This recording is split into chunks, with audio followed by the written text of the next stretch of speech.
আমাদের নিঝুম দ্বীপের tour start হবে সদরঘাট লঞ্চঘাট থেকে। অবশ্যই আমাকে 6টার মধ্যে পৌঁছাইতে হবে, কারণ নির্ধারিত সময় বেঁধে দেওয়া হয়েছে আমাকে। তো এর মধ্যে আমি সদরঘাট পৌঁছে গেছি। দের জাহাজের নাম ফারান 8। আমি নির্দিষ্ট সময়েই জাহাজে উঠেছি, যদিও আধা ঘন্টা পরে আমাদের কেবিন বুঝিয়ে দেওয়া হয়েছে।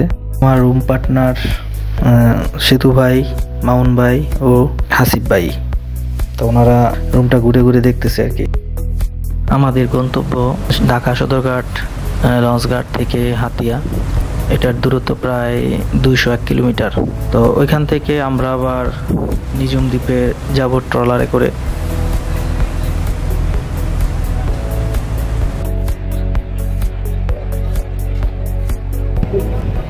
আমাদের জাহাজ এখন অল্প কিছুক্ষণের মধ্যেই অলরেডি ছেড়ে দিছে। তো আমরা এখন যাব হাতিয়ার উদ্দেশ্যে সদরঘাট থেকে।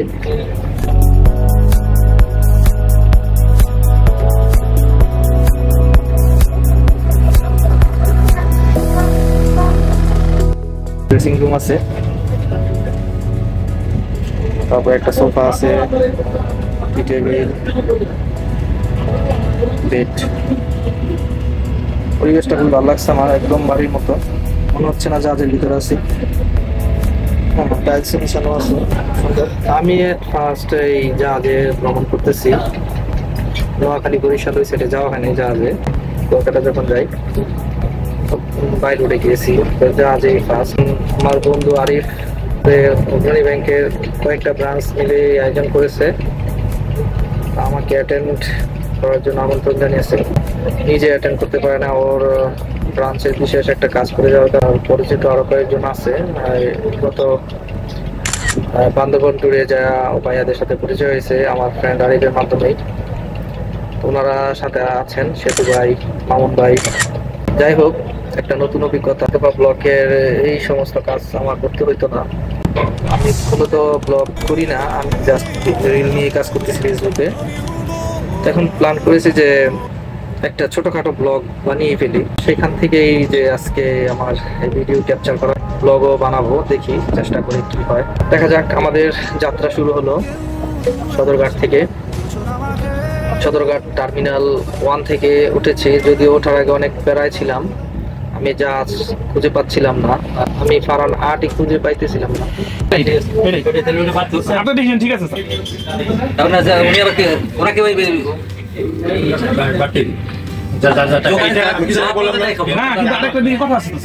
ওদিকে গিয়ে যদি অর্ডার করে সাথে সাথে আমরা না পাই।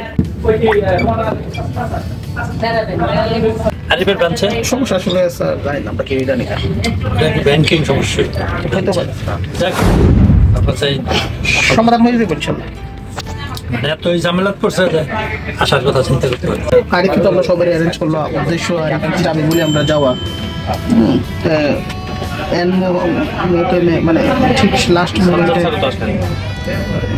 না ও তো যে কি আন্ডি খেতে চাইবো বলে এই কালকের আগের দিনে বলতে যাবে সকালে ভোরের বিকালে প্রোগ্রামে ফিক্স হয়েছে।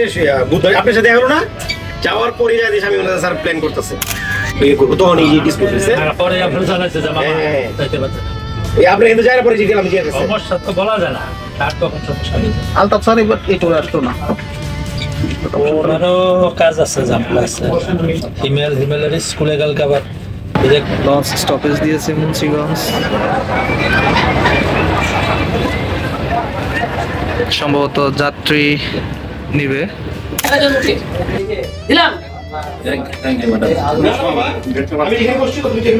ছবি তুলতে পারে নাই, তুলতে পারছেন? ওকে। রাজকুমার রুটি বানাইতে চাকরা নিবে করছে, রুটি বানাইবো। আব্দুল হামিদ এই বিষয়ে বউ আর হাজবেন্ডের ওয়াইফের মতো ভালো চুটগুলো করতে পারে। তোমার যখন বিয়ে করছি তো বলছি যে তোমার ভাত কাপড়ের টাকা দিবে, তোমার যে মাসে মাসে এত টাকার ডায়াবেটিক্স এর খরচ লাগে, সেরাই লাগে, হাই প্রেশারের টাকা লাগে, হ্যাঁ ওষুধের টাকা দেওয়ার কথা তো ছিল না। তোমার ভাত কাপড়ের দায়িত্ব আমি নিলাম, কিন্তু ওষুধের দায়িত্ব তো আমি নিই নাই। এটা বলবো একটা ভাত কাপড় বলতে মজা করছে আর কি।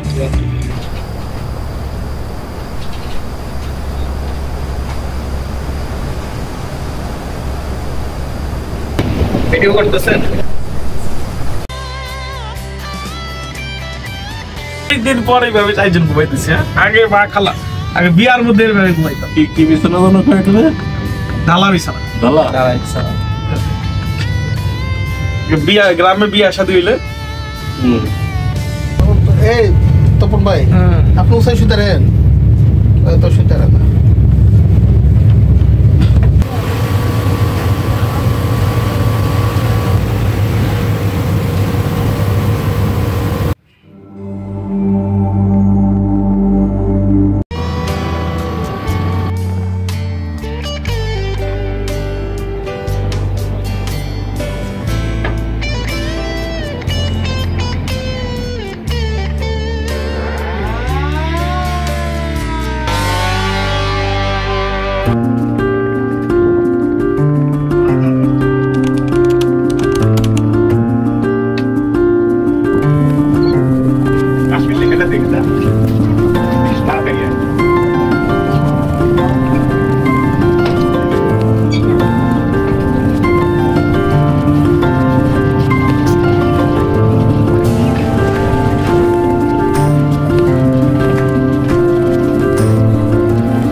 Good morning.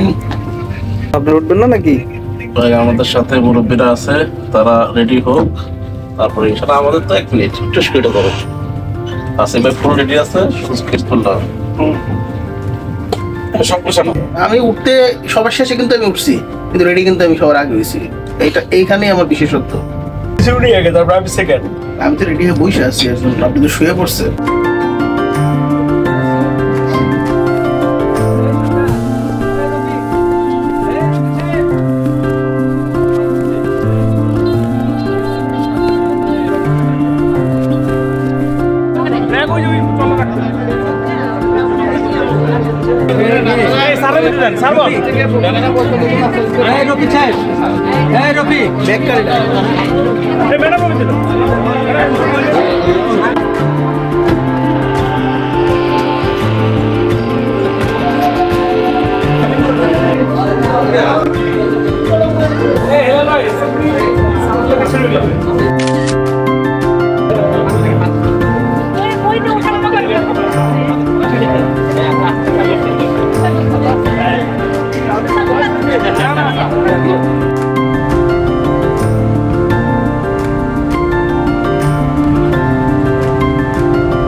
নাইমা তারপর আমরা কতটুকু যাইতে হইব?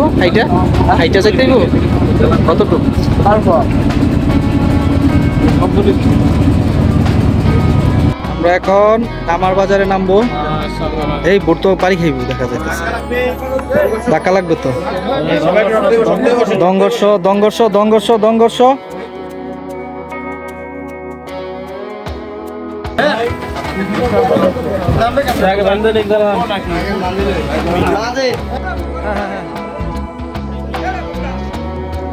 সেতু ভাই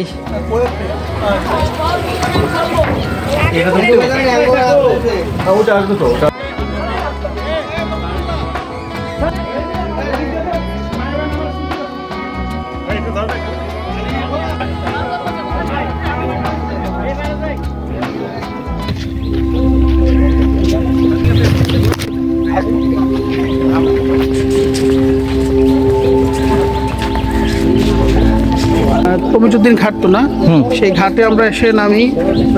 নামার পর আমরা ওইখানে নাস্তা করি স্থানীয় বাজারে ঘাটে। নাস্তার পর আমরা ট্রলারে করে প্রায় 2.5 ঘন্টা জার্নি করে আমরা নিঝুম দ্বীপে এসে পৌঁছালাম। এই ঘাটের নাম হচ্ছে নামার ঘাট। নামার ঘাটে এসে আমরা পৌঁছালাম। এখন আমরা আমাদের রিসোর্টের দিকে যাচ্ছি। ওখানে আমরা দুপুরে আজকে জুম্মাবার জুম্মার নামাজ পড়ব। দুপুরে খাওয়া দাওয়া করে আমরা আবার বিভিন্ন স্পটের উদ্দেশ্যে রওনা দেবো। আমাদের সঙ্গে সারাদিনই থাকবে। ইনফ্যাক্ট সে কালকে আমাদেরকেও আজকে সারাদিন আছি, কালকে সে আমাদেরকে ঘাটে পৌঁছাই দিয়ে আসবে হাতিয়া। কেমন লাগতেছে মোহন ভাই? পরিবেশটা আমাদের স্বাভাবিক যেসব পরিবেশন থাকে সেরকম না, সুন্দর। কেবল আসছি, বিকালটা হয়তো আরো সুন্দর হবে। দেখি কি অবস্থা হয়। আপাতত ভালো লাগছে সব কিছু।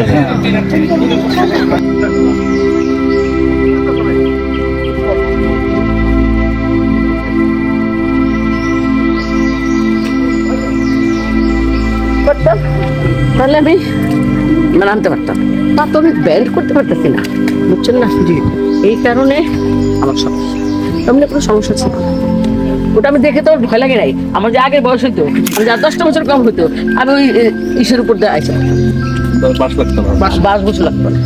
মানে এখন ইমব্যালেন্সের ভিতরে আস্তে আস্তে ব্যালেন্স কমে যাচ্ছে। নিজের উপর কনফিডেন্স কমে যাচ্ছে না, নিজের উপর কনফিডেন্স আছে দেখে আসতে পারছি। খালি পায়ের মধ্যে কোন খাতে কোনটা বাজাবো, ওরা যেমন ধরতে চাইছে, আমি ধরেন না, ধরলাম পড়ে যাবো। আমি আমার নিজের শক্তিতে আগে আমি ব্যালেন্সটা ধরি, তারপরে আমি নাম। আমার ছেলে কই গেল? লাল ব্যাগ ছেলে কই? পিছনে পিছনে আছে। তুমি সামনে যাবো, ম্যাডামের সামনে চলো। সামনে যাবো। এটা আমাদের আবাসস্থল, সোহেল রিসোর্ট আবাসিক।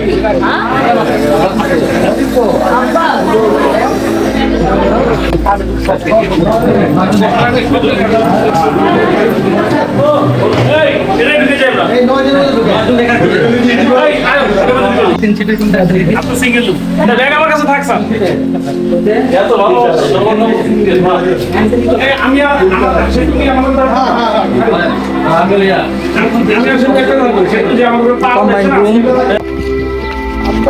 দুপুরে খাওয়ার উদ্দেশ্যে বের হয়েছি, রিল্যাক্সের জন্য পরে বের হয়েছি। এখন আমরা আমার নামাজ পড়ে আসলাম, আলহামদুলিল্লাহ, আল্লাহর কাছে হাজার হাজার শুকরিয়া। আমরা এখন খাবারের উদ্দেশ্যে বের হচ্ছি, দেখি কি পাওয়া যায়। আশা করছি এখানে ভালো কোরাল মাছ পাওয়া যাবে, আয়ের মাছ পাওয়া যাবে। যেটা পাওয়া যায় সেটা দিয়ে আমরা ইনশাল্লাহ শুরু করব। সাথেই থাকুন, খাবারের পর আমরা আমাদের বাকি জার্নি শুরু করবো আর কি, ইনশাআল্লাহ।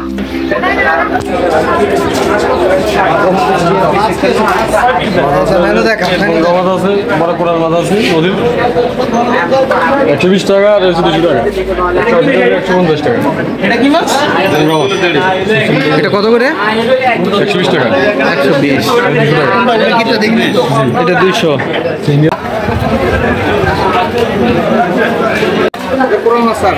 কয় টাকা?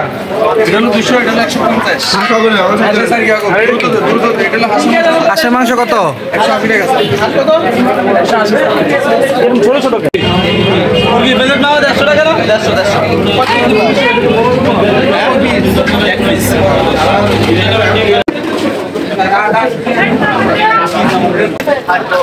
একদিন বাগানে গেছে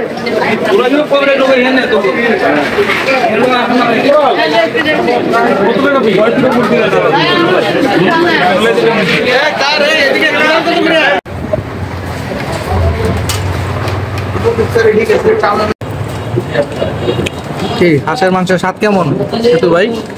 এখন আমি খাই নাই, আমি আলু ভর্তা ডাল দিয়ে শুরু করছি। আলু ভর্তা ডাল আমাদের ভালো লেগেছে, খালি যে চিংড়িটা খেয়েছি। আমি হাঁস খেয়েছি, হাঁস খেয়ে ভালোই লেগেছে, কিন্তু ভবিষ্যতে আরো ভালো হওয়ার সম্ভাবনা আছে, আই এক্সপেক্ট করছি। আমি চিংড়ি খাইছি, চিংড়ি মোটামুটি ভালো।